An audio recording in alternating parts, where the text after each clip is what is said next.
Assalamualaikum warahmatullahi wabarakatuh.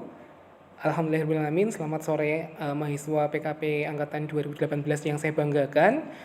Sebagaimana yang telah teman-teman ambil pada kesempatan kali ini, bertemu kembali dengan saya di mata kuliah pengembangan masyarakat dengan 2 SKS. Nah, teman-teman semuanya, pada kesempatan kali ini di mata kuliah pengembangan masyarakat, saya akan berkolaborasi dengan Pak Joko Winarno, yang kemudian di mata kuliah ini merupakan mata kuliah yang sangat spesial karena ini salah satu mata kuliah yang menjadi ciri dari program studi penyuluhan dan komunikasi pertanian. Nah, di awal perkuliahan ini perlu saya sampaikan apa sih ya, apa saja yang akan dipelajari di mata kuliah ini dibandingkan perbedaannya dengan mata kuliah yang lain. Oke, di bawah ini teman-teman bisa melihat bahwa di rancangan pembelajaran semester ini, yang pertama adalah pertemuan pertama pada kesempatan sore hari ini adalah perkenalan berkaitan dengan penyampaian RPS, kemudian kontrak pembelajaran. Di pertemuan kedua, kita akan mempelajari terkait dengan konsep dasar pengembangan masyarakat berkaitan dengan landasan filosofinya. Apa yang mendasari pengembangan masyarakat, masyarakat itu apa, bagaimana lahirnya suatu masyarakat. Nah, itu yang akan coba kita pelajari. Di pertemuan yang ketiga, kita akan belajar terkait dengan ruang lingkup pengembangan masyarakat. Apa saja sih yang dikembangkan dari masyarakat itu? Apakah cukup dari ekonominya saja, kesehatannya saja, atau sinergi dari beberapa komponen tadi? Nah, di pertemuan yang keempat dan kelima, kita akan belajar terkait dengan prinsip-prinsip pengembangan masyarakat. Apa saja yang perlu ada, apa saja yang harus ditinggalkan atau tidak boleh ada di sana. Nah, baru kemudian di pertemuan yang keenam nanti ada metode dan teknik pengembangan masyarakat. Nah, di sini akan kita ulas apa saja metode dan bagaimana teknik-teknik untuk mengembangkan masyarakat itu sendiri. Dan yang terakhir dengan saya di pertemuan ketujuh nanti adalah langkah-langkah apa saja yang kemudian perlu dilakukan ketika akan mengembangkan suatu masyarakat. Nah, pertemuan 8 adalah UTS, kemudian di pertemuan yang pasca UTS nanti dengan Pak Joko akan belajar banyak teman-teman terkait dengan kefasilitatoran dalam pengembangan masyarakat. Nah, ini salah satu output lulusan kita adalah berperan sebagai fasilitator pemberdayaan masyarakat atau pengembangan masyarakat. Termasuk juga akan dilanjutkan dengan tema-tema pengembangan masyarakat, apa saja itu. Kemudian di pertemuan yang ke-11 itu nanti berkaitan dengan manajemen perubahan dan dalam pengembangan masyarakat, lalu dilanjutkan dengan perubahan dan resolusi konflik dalam pengembangan masyarakat.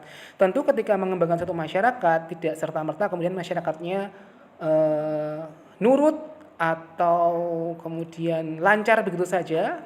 Namun ada kalanya ada konflik kepentingan, ada konflik yang bertentangan di antara fasilitator maupun masyarakat itu sendiri, atau justru di antara masyarakat itu juga bisa terjadi. Nah, kemudian dilanjutkan lagi dengan apa saja yang menjadi modal yang bisa dikembangkan untuk mendukung pengembangan masyarakat. Mungkin ada modal sosial, ada lagi modal politik, modal jaringan, ekonomi, modal kebersamaan, dan yang lainnya. Nah, yang keenam nanti akan dilanjutkan dengan peran organisasi sosial dan kepemimpinan lokal dalam pengembangan masyarakat. Nah, beberapa ilmu basic dari materi-materi ini sudah disampaikan di sosiologi pedesaan, kemudian di mata kuliah mungkin penyuluhan juga disinggung. Nah, di pengembangan masyarakat kali ini akan lebih digali lebih dalam lagi, dipelajari lebih aktual lagi tentang teknik-teknik yang lebih bisa teman-teman kuasai. Karena harapannya outputnya dari sini adalah kita bisa punya kemampuan menganalisis dan bagaimana mengembangkan masyarakat. Dan yang terakhir sebelum UAS tentu adalah sekarang sudah berkembang bahwa dunia industri atau dunia usaha, baik itu perusahaan atau CSR-nya, itu juga banyak yang mengambil program-program berkaitan dengan pengembangan masyarakat. Nah, di situ akan kita lihat apa saja pengembangan dari program-program tersebut. Nah, untuk kontrak perkuliahan, karena masih pandemi dan kita juga sudah menggunakan platform kuliah secara online atau daring, kita akan berkolaborasi menggunakan beberapa kombinasi media pembelajaran. Yang pertama tentu kita sedang akan mencoba bermigrasi ke pada UNS, sistem pembelajaran daring UNS. Kemudian coba kita kolaborasikan dengan YouTube, grup WhatsApp, OCW maupun media platform yang lain. Entah nanti bisa kita kembangkan melalui Google Meet maupun Zoom, ya. Baik di YouTube maupun di grup WA dan sebagainya, nanti tautannya tetap akan kita tautkan ke OCW maupun Sepada. Jadi untuk OCW jelas presensi wajib ada di sana. Kemudian semua peserta wajib hadir pada waktu yang telah ditetapkan. Kalau nanti misalnya kita ganti jadwal dan sebagainya, nanti akan kita sepakati di grup WhatsApp sebagai media komunikasi kita.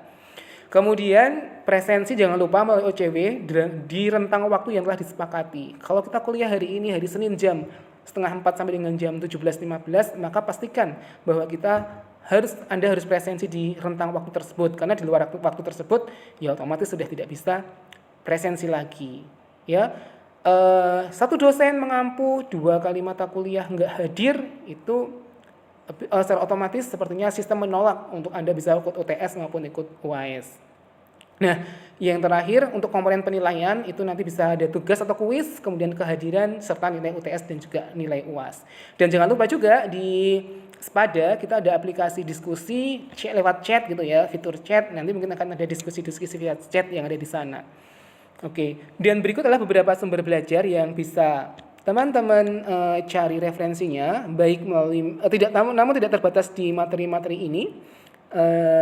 Yang pertama adalah dari ADI 2003 berkaitan dengan pemberdayaan, pengembangan masyarakat dan intervensi komunitas. Kemudian ada RSC dan juga Crowther. Kemudian ada Jim Ive.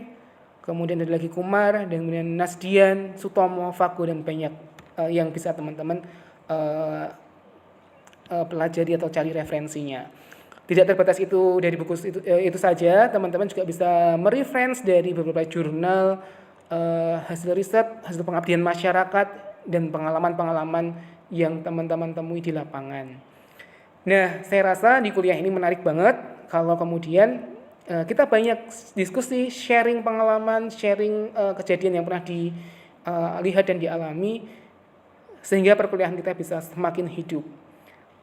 Kita mendesain, kita sepakati lagi desainnya, apakah kemudian akan ada presentasi dari masing-masing kelompok, sepertinya juga menarik, atau kolaborasi di antara dosen mahasiswa. Ada yang presentasi mahasiswa, kemudian ada diskusi, kemudian dosen menyampaikan materi, menguatkan apa yang sudah didiskusikan di kelompok mahasiswa tadi.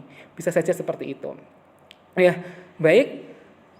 Sekian dulu untuk pengantar kuliah kita berkaitan dengan gambaran rencana pembelajaran studi untuk mata kuliah pengembangan masyarakat di semester ini, dan semoga di kuliah-kuliah, di materi-materi yang berikutnya akan jauh lebih menarik lagi dan lebih menantang untuk kita pelajari. Oke, selamat belajar pengembangan masyarakat.